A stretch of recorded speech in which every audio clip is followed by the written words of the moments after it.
Hi guys, எல்லோரும் எப்படி இருக்கீங்க? இன்றைக்கான விலாகில் நம்ம சோயா சங்க்ஸோட ரெசிபி தான் பார்க்க போகிறோம். வாங்க வீடியோக்குள்ளே போகலாம். ஒரு கடாய் எடுத்து வச்சு எண்ணெய் ஊற்றி ஸ்பைசஸ் எல்லாமே ஆட் பண்ணி ஸ்பைசஸ் எல்லாம் வதங்கினதுக்கப்புறம் இன்றைக்கான இன்க்ரீடியன்ட்ஸ் என்னென்ன: வெங்காயம், கொத்தமல்லி, தக்காளி, தேவையான அளவு சோயா சங்க்ஸ், பச்சை மிளகாய். கடாயில் நம்ம நறுக்கி வச்சுருக்க வெங்காயத்தை சேர்த்து நல்லா வதங்கினதுக்கப்புறமா நம்ம தேவையான அளவு இஞ்சி பூண்டு சேர்க்கணும்.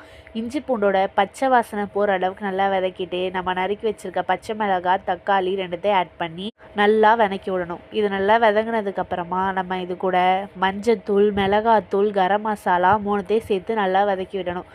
சோயா சங்க்ஸில் சிக்கனோட ஃப்ளேவருக்காக நம்ம கொஞ்சமாக சிக்கன் மசாலாவை ஆட் பண்ணிக்கிறோம். எல்லா மசாலாவும் நல்லா சேர்ந்து வதங்கினதுக்கப்புறமா கிரேவி கன்சிஸ்டன்சி வரும். கொஞ்சம் நேரம் கழித்து பார்த்தோன்னா நமக்கு எண்ணெய் நல்லா பிரிஞ்சு வரும்.